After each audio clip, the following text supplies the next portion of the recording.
Napakarami ang mga karakter sa sarswelang nagaganap ngayon sa Kongreso at sa Senado. Isa sa kanila, medyo namumukod tangi dahil walang preno ang mga opinyon at walang pakialam sino ang tamaan. Tahasan ding nag-aakusa sa kapwa kongresista ng hahamon pa. At pinagkakamalang may problema sa pag-iisip ang bagitong congressman na si Kiko Barsaga. Kumbagay may piniling daw. Ganun ba? Bakit siya nahalal sa kanyang pwesto? Bakit hindi ba tama naman ang kanyang sinasabi? O dapat bang turuan ng leksyon ang batang mambabatas? Kilalanin nga natin siya ng husto. Handa na ba kayo kay Kong Kiko Barsaga? Mabuhay ang lalawigan ng Cavite! Mabuhay ang Pilipinas! Dating kaalyado ng Administrasyong Marcos. Ngayon, kanya nang binabangga. President Marcos no longer served the interests of the Filipino people, but rather the interests of his family and his political allies. Nanawagan pa na bumaba na sa upuan ng Malacanang ang Pangulo ng Pilipinas sa gitna ng tila walang katapusang flood control scandal. The first person to be investigated is House Speaker Martin Romualdez. Matapang at walang sinasanto ang Gen Z persona nitong si Congress Meow Kiko Barsaga. Bida ba siya o kontrabida sa teleserye ng batas at politika? Handa na kaya si Congressman Kiko Barsaga of the 4th District of Cavite sa ating mga tanong?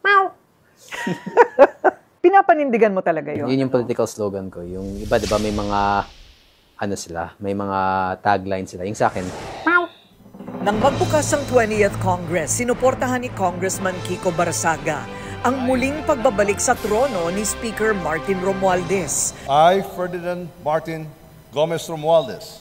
Siya ang Assistant Majority Leader sa ilalim ni House Majority Leader Sandro Marcos.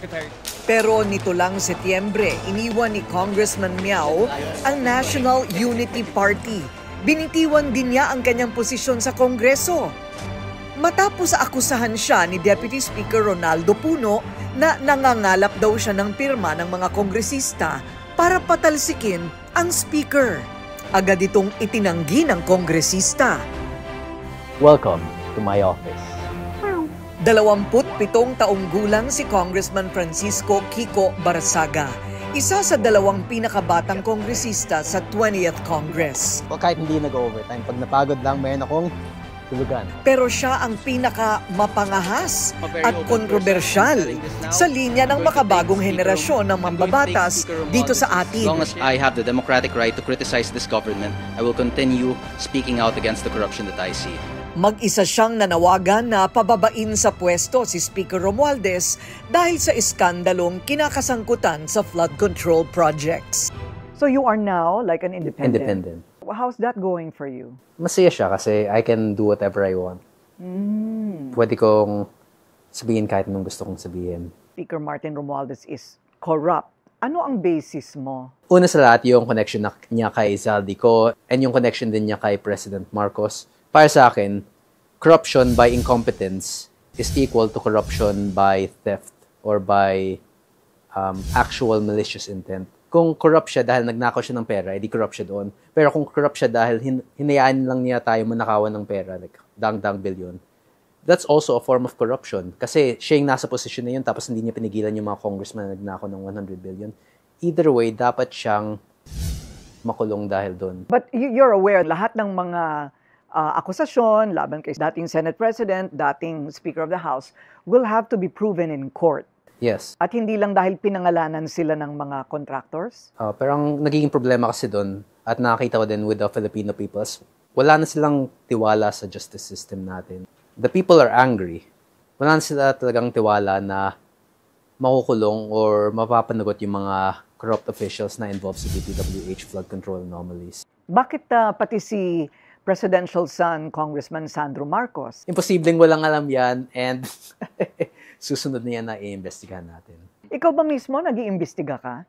May legal team ako, tapos may mga ibang congressman din akong part ng reformist bloc namin na nagko-contribute din ng mga alam nila. Are you for a revolutionary government? Anything that can bring justice to the people, I'm for that. Kasi it's very likely na protector talaga si Marcos kay Romualdez, kay Sandro Marcos. If President Marcos cannot do his job properly, then yes, I'm definitely for removal of his position. Huwag na po tayo magkunwari. Alam naman ng buong madla na nagkakaraket sa mga proyekto. Mahiya naman kayo sa inyong kapwa Pilipino. Do you give him credit for starting it all? Sinabi lang niya yun para siya yung mabigyan ng credit. He's not doing anything. It's been months. Tapos wala pang nakukulong. Wala pang yung investigation tuwing may magsabi ng Martin Romualdez. Kaya wala talagang tiwala yung tao. At alam nilang hindi makukulong si Martin Romualdez habang si Marcos ang presidente ngayon. After deep reflection and prayer, I have made a decision today with a full heart and a clear conscience. I tender my resignation as Speaker of the House of Representatives. Nang magbitiw si Leyte 1st District Representative Ferdinand Martin Romualdez bilang House Speaker. Ito'y ikinatuwa ni Congressman Barsaga. So dahil sa kinalaban mo yung malaking tao, parang naging malaking tao ka na rin. Yung hindi nila kayang kalabanin, kinalaban ko, kaya iniisip nila na ganun kalakas din ako. Ngayon, nag-resign na siya, tapos yung DOJ na pinapatawag na siya sa Blue Ribbon, may hearing na din siya. We actually won. But just for the sake of balance, sinabi naman ni Speaker na yung dahilan kung bakit siya bumaba sa pwesto, no? Hindi natin alam kung yun talaga yung katotohanan, but he did say that it is really to maintain unity and to maintain peace. And parang it was symbolic, yun ang sabi niya. And that he is ready to answer all the questions of the Blue Ribbon Committee. Well, he is correct in that. It's to maintain peace because he's the one bringing the chaos into our country. So tama nga, kung may maintain yung peace, pag nawala siya, ibig sabihin, siya yung nanggugulo sa peace natin. And naiintindihan din naman niya yun. So there, that's very good. He understands that he's a liability to the Marcos administration. At baka yun yung ikasira ni President Marcos. Baka yun nga yung maging cause of people power pag nanatili siya as House Speaker. Sa mga walang basihan umanong mga paratang sa dating House Speaker Romualdez, isang pahayag ng paglilinaw at pagtanggi sa mga isyong ibinabato sa kanya, ang kanyang inilabas. Uulitin daw niya na hindi siya tumanggap o nakinabang sa kickback sa anumang infrastructure project ng pamahalaan. Tinitiyak din daw niya na hindi niya kailanman sisirain ng tiwala ng sambayanang Pilipino. Barsaga, I abstain.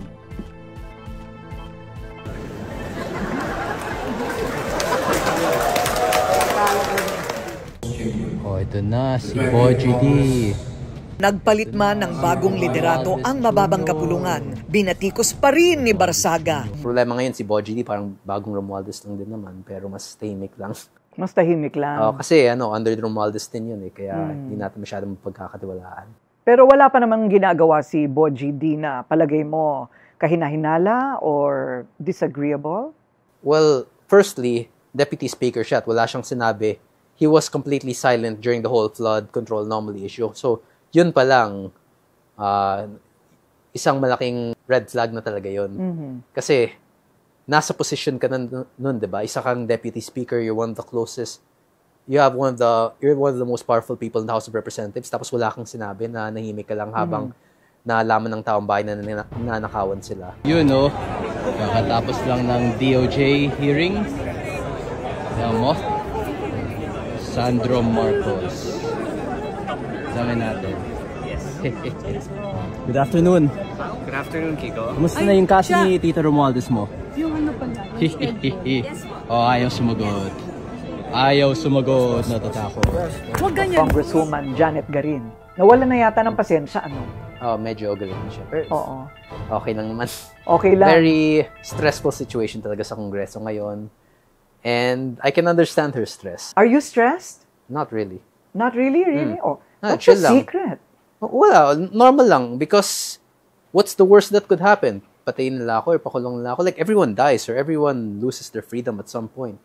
It's ultimately all inconsequential. You're fatalist for the sake of freedom of speech and expression.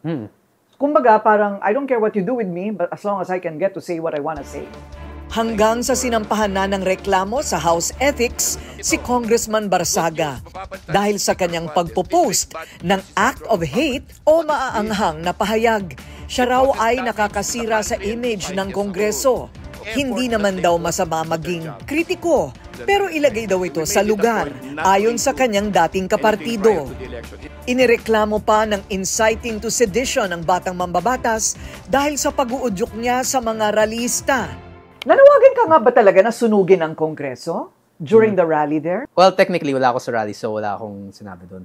Pero ang sinabi ko, wag niyo munang sunugin. Parang joke-joke lang. Kasi magsasalita pa ako, pero hindi naman ako pinayagan sa privilege speech ko. Kaya, kung susunugin nila, not my problem. Kasi may ethics complaint din na ako plano nila akong tanggalin sa Kongreso. So, kahit naman sunugin nila yun, wala na ako doon by that time. Itong ganitong mga pronouncements mo, yan siguro yung basis no, why they think it is enough to construe inciting to sedition. I speak for the people's sentiments. Mga ordinaryong tao, ng mga mamamiyang wala nang tiwala sa gobyerno ngayon.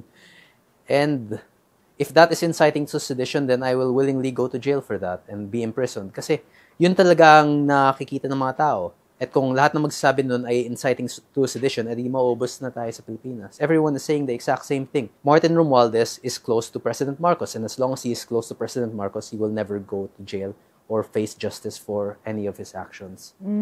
The same applies to Zaldico, to Sandro Marcos, or to anyone who could also be possibly involved. Pati ang nagbitiw na chairman ng Senate Blue Ribbon Committee na si Senador Panfilo Lacson, hindi naging safe kay Congressman Barsaga. Gusto niya rin kasing paimbestigahan ng senador dahil sa larawang nakalap niya na kasama ang mag-asawang Diskaya. Ang mga Diskaya ay kasama sa 15 kontraktor ng gobyerno na iniimbestigahan sa kanilang maanumalyang flood control projects. Nagpaliwanag na si Senador Ping Lacson. Kuha raw ang larawan noong Abril pa bago matapos ang kampanya. Malicious pag may kakalat yung picture na even assuming na magkakilala kami. Without admitting, of course, hindi totoo. Anong masama doon kung nagpa-picture taking? Kayakap ko ba si Mrs. Diskaya? Kayakap ko ba si Carly Diskaya? Close ba kami? Magkalayo pa nga kami sa picture para may form eh. So doon na makita yung malis. Kung sino man yung nagkalat noon. Of course, kinamit nila si Kiko Barsaga. Kasi yung nag-post. Pero meron niyang, paano malalaman ni Kiko Barsaga kung wala nag-tweet sa kanya? Sumiklab ang banggaang Lacson versus Barsaga matapos ang kontrobersyal na patutsada ni Senator Lacson tungkol sa isa umanong baliw na pusang miyaw ng miyaw at asong tahol ng tahol. Pati ang ina ni Congressman Barsaga na si Mayor Jenny nadamay na rin. Dahil sa kanyang pagiging palabiro at mapanukso ay marami ang naaaliw pero marami rin ang naiirita. At siya pa ay pinagkakamalang may diferensya sa pag-iisip. Iba talaga ako kumilos, iba ako mag-isip. At pag hindi mo kilala ang isang tao, lagi ka na lang mag-a-assume sa mga sinasabi nila. But there are also people who see what I do and understand me. At yun yung pinaka-importante naman. Pagkausap mo naman si Congressman Kiko, malinaw naman at matino, ano? Pero talagang palabiro ka lang talaga? Medyo crazy talaga. Teka muna, mahirap yan. Baka ikaw ay ma-quote. Ma? The headline, I admit I'm crazy. Ano ka ba? Hindi, okay lang yun. Lagi naman ako may mga ganong controversial na headlines. Really? You don't mind? Yes, kasi pag iniisip nila na crazy ako o siraulo ako, tapos makita nila yung mga interviews, yung mga stances ko on political issues, doon nila maiisip na kailangan ba natin talagang pagkatiwalaan ang sinasabi ng media? Should we view the media as just another source of information that we must also scrutinize? So, kumbaga, feeling mo you will survive all of the bashing? Kasi pag may nag-release ng mga ganong headlines, di nila ako sinisira. Ang sinisira nila yung sarili nila because they're the type of people who will misinterpret a quote and make it seem like that's what it means. Yung magpo-post ka na marami kang hawak na pera, you don't see anything wrong with that? Well, the time back then, I didn't see anything wrong with it. And right now, I still don't see anything wrong with it. Because? Kasi ganun talaga ako. Masaya ako na marami akong hawak na pera nung panahon na yun. So, pinost ko. Saan ba galing yung Hindi, pera? binigay lang sa akin ni Kong PD. Ganon. Parang Christmas bonus o bonus ng, baka birthday ko. Sino ba talaga si Congressman Francisco Kiko Barsaga? Ipinanganak at lumaki ang batang Kiko sa Dasmariñas City, sa Cavite, na nagmula sa angka ng mga politiko doon. Ipinangalan siya sa kanilang ninuno na si Francisco E. Barsaga, na nanilbihan bilang pinuno sa bayan ng Dasmariñas noong 1900. Pinakyaw ng Barsaga Dynasty ang top 3 local posts sa probinsya na pinakamaraming botante nitong 2025 elections. Ang ina ni Kong Kiko ay si Dasmariñas Mayor Jennifer Barsaga at vice-alkalde naman ang kanyang kuya na si Elpidio III Barsaga. Siya naman ang pumalit sa posisyon bilang kinatawan sa 4th District ng Dasmariñas City nang yumao ang kanyang ama noong 2024 na si Congressman Elpidio P.D. Barsaga Jr. Your father was a long-time public servant, right? Yes. Ginusto talaga niya na maging congressman ka? Parang ganun din. Kasi I actually suggested that, I run for office. Then he's like, okay.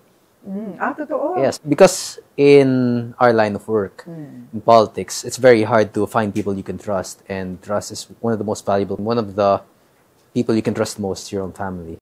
Aminado si Kong Kiko, sagasa sila sa mainit na isyu ng political dynasty o magkakapamilya sa larangan ng politika. Ayon sa Constitution, hindi pinapayagan dapat ang political dynasties at kailangan maisabatas ito ng Kongreso. Pero matagal ng panahon na hindi ito inaaksyonan dahil siguradong tatamaan ang karamihan sa mga politiko. Political dynasties should not be allowed. Yes. But there are no implementing rules and regulations, right? Because Congress has to enact it. I mean, madaming matatamaan doon. Maraming tatamaan. At the same time na lahat ng posisyon nasa kanila, nasa isang yugto ng panahon, yun ang pinakamasama. Yung path political dynasties. Alam mo, sa pag-aaral sa Pilipinas, pataba ng pataba. Yung mga political dynasties, parami ng parami. Yung isa, dalawa, baka sa akin, okay na yung dalawa. Diba? Dalawa kada pamilya, payag na ako doon. Pag tatlo, kasupangan na yan. Alam nyo bang bago pumasok sa kolehiyo na unang pumasok muna sa politika si Congressman Barsaga nang manalo siyang konsehal?